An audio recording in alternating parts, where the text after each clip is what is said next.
Je vous salue tous dans le nom précieux de notre Seigneur Jésus-Christ.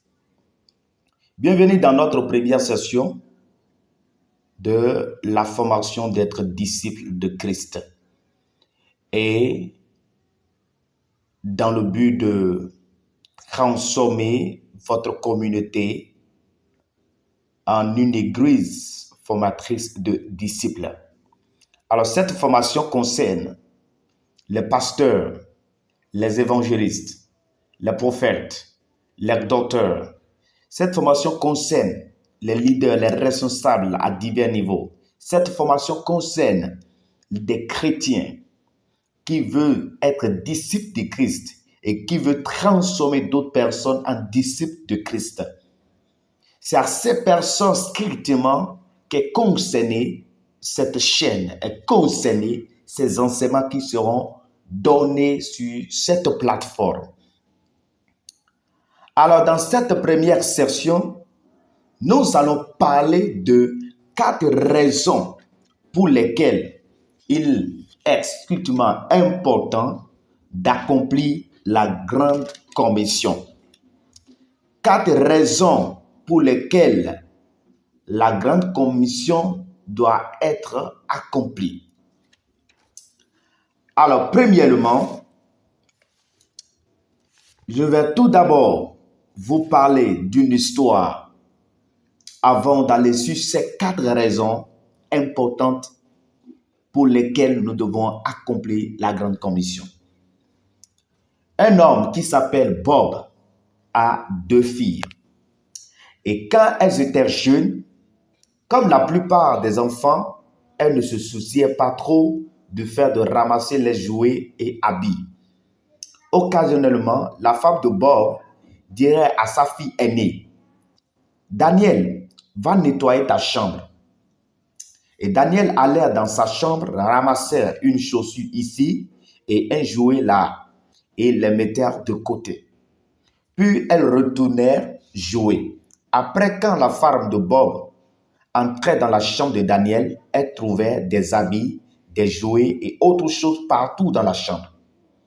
Et frustrée, elle dirait, « Daniel, je t'ai demandé de nettoyer ta chambre. » Et Daniel répondait, « Maman, je l'ai fait. J'ai ramassé une chaussure et 2 jouets. » Toujours frustrée, l'épouse de Bob dirait, « Mais Daniel, quand je t'ai demandé de nettoyer ta chambre, j'ai voulu que tu finisses le travail et non de le commencer. » Avez-vous eu cette expérience une fois dans votre vie?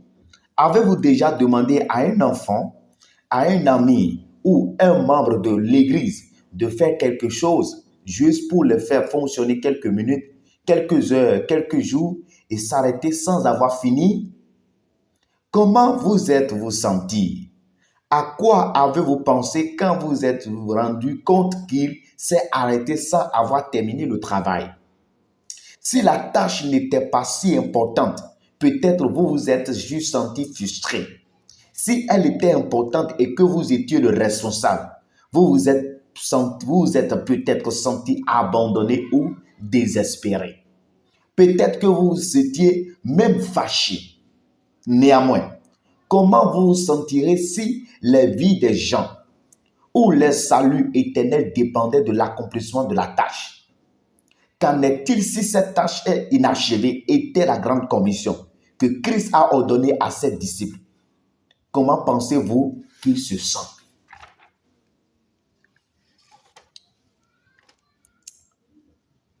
Chers pasteurs, chers serviteurs de Dieu, à divers niveaux, prophètes, prophétesses, évangélistes, docteurs, leaders à divers niveaux, nous allons parler de 4 raisons pour lesquelles Jésus veut que nous puissions accomplir la grande commission.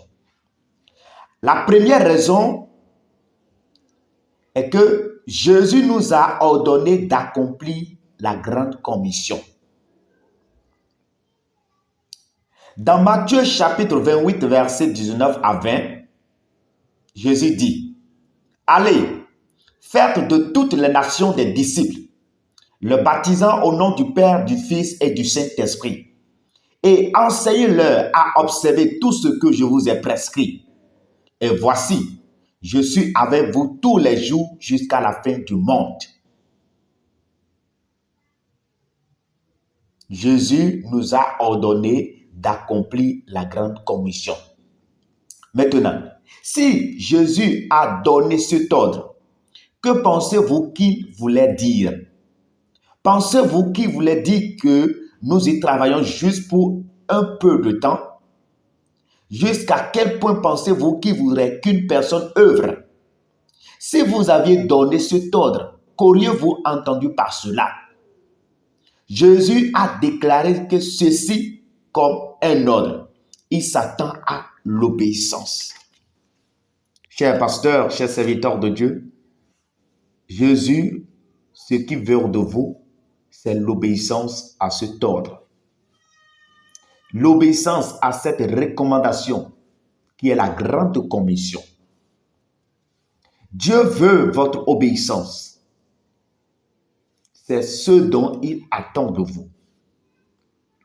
À présent, considérons la deuxième raison pour laquelle Jésus voudrait que vous accomplissiez cette grande commission.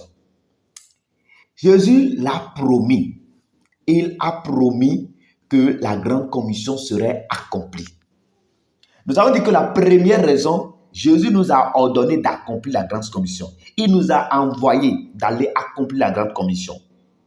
Et nous avons bien compris que la grande commission, c'est de faire de toutes les nations des disciples. Et deuxième raison, Jésus a promis que la grande commission serait accomplie. Dans Matthieu 24, verset 14, Jésus a dit: cette bonne nouvelle du royaume serait prêchée dans le monde entier pour servir de témoignage à toutes les nations. Alors viendra la fin.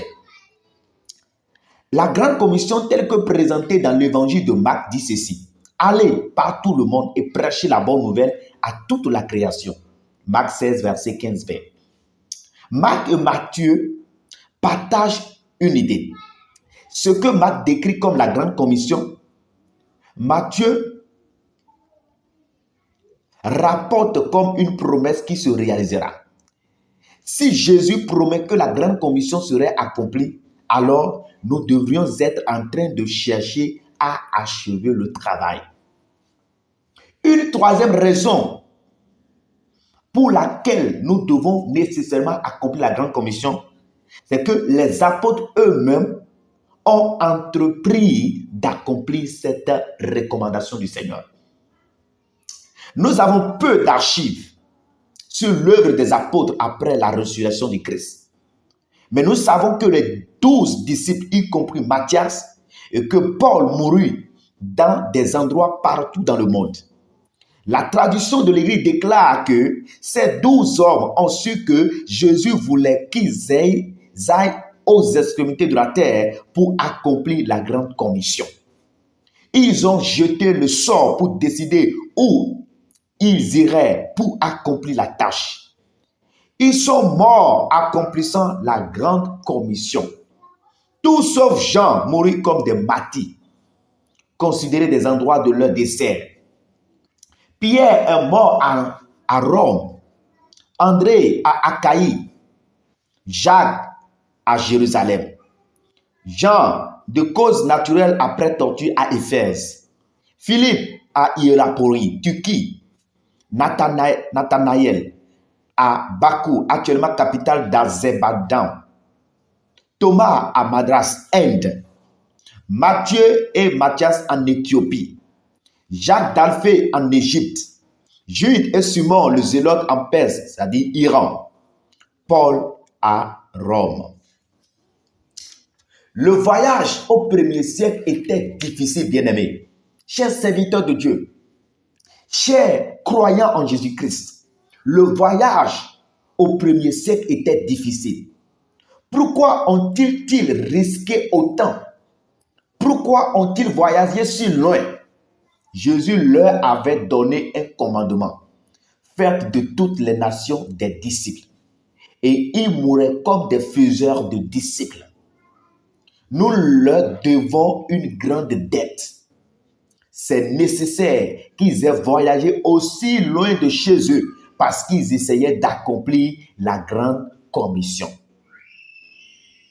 Une dernière raison pour laquelle Jésus voudrait que nous accomplissions la grande commission est que l'apôtre Paul déclare qu'il a accompli dans une région définie. Accomplir la grande commission a été impossible à certains moments et endroits dans l'histoire. Par exemple, les Amériques et Australie étaient inconnus, inaccessibles aux disciples. De même, les gens qui sont allés premiers chez les groupes non atteints peuvent commencer, mais souvent n'accomplissent la grande commission durant leur vie. Les missionnaires qui sont allés vers des tribus larges et non atteintes dans les années 1800 pouvaient commencer sans l'accomplir.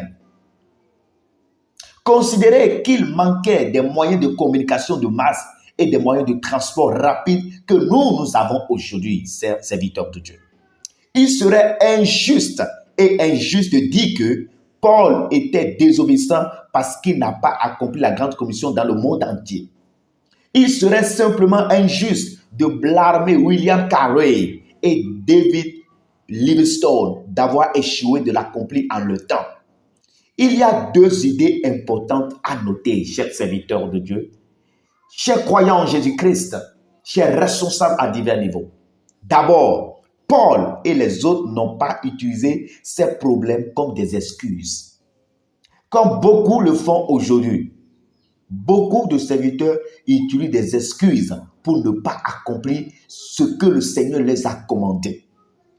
Paul a posé le fondement pour l'accomplissement de la grande commission de Jérusalem jusqu'à la mer Adriatique. Si nous lisons Romains chapitre 15, versets 18 à 24, nous allons voir ce que je viens de dire. Partout où il alla, il a atteint toute personne qu'il pouvait. Considérons surtout ses limites en temps.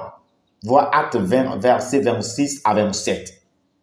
Paul et les autres ont entrepris d'accomplir la grande commission. Pas d'excuses. Bien-aimés, chers serviteurs de Dieu, si nous voulons accomplir ce que Jésus a recommandé dans Matthieu chapitre 28, versets 19 à 20, nous ne devons pas avoir des excuses. Nous ne pouvons pas présenter des excuses. Et tant que nous continuons à présenter des excuses, nous ne sommes pas prêts à faire ce que le Seigneur a commandé, à achever la grande commission. Deuxième raison, deuxième chose à noter. Aujourd'hui, nous avons des opportunités que Paul et les grands missionnaires du passé n'ont pas eues. D'une manière sans précédent, le monde entier nous est accessible. Nous avons de nouveaux moyens de communication et facilités de voyage. La Bible est disponible dans la plupart des langues. Un témoin chrétien et des églises sont présents dans votre pays. Nous vivons dans une période où il est possible d'accomplir la grande commission dans le monde entier. Pourquoi ne pas accomplir la grande commission dans votre pays durant votre vie? Pourquoi, chers serviteurs de Dieu, ne pas accomplir ce que le Seigneur a commandé? Et ce que le Seigneur a commandé est ceci: faites de toutes les nations des disciples. Faites de toutes les nations des disciples. Il n'a pas dit faire de toutes les nations des chrétiens. Non, il n'a pas dit cela. Le Seigneur Jésus n'a pas dit cela. Mais il a dit faire de toutes les nations des disciples. Dans la suite, nous allons voir ce qu'est un disciple réellement. Alors, que croyez-vous? Est-ce que vous croyez que la grande commission fut un commandement à accomplir ou simplement un commandement sur lequel il faut continuer à œuvrer? Donnez vos raisons en commentaire, chers serviteurs de Dieu. Si vous ne croyez pas que la grande commission soit un commandement que Christ voulait que nous accomplissions, croyez-vous au moins qu'il espère que vous planifiez comment l'accomplir autant que possible? Qui, croyez-vous, s'il y a lieu, est responsable d'accomplir la grande commission dans votre pays? Chers croyants en Jésus-Christ, chers chrétiens, qui est le responsable? Qui est celui qui doit accomplir la grande commission dans votre pays, dans votre localité, dans votre région? dans votre section, dans votre département, qui devrait accomplir la grande commission. Ce que Jésus a donné, l'ordre que Jésus a donné dans Matthieu 28. Quelle est votre responsabilité pour accomplir la grande commission? Qu'est-ce que vous devez faire? Qu'est-ce que vous devez faire? Pensez-vous que la grande commission serait accomplie? Pensez-vous réellement? Alors, prochainement, nous allons comprendre ce à quoi ressemble le fait d'accomplir vraiment la grande commission. La grande commission, ça veut dire quoi? Qu'est-ce que cela ressemble? Ça ressemble à quoi réellement? Qu'est-ce que un serviteur de Dieu sera en train de faire? Ou bien, quelles sont les identités remarquables, les indicateurs transformationnels, des indices que nous devons constater dans des églises aujourd'hui, et nous pouvons dire que ces églises sont en train d'accomplir la grande commission. Prochainement, vous allez voir cet enseignement. Merci.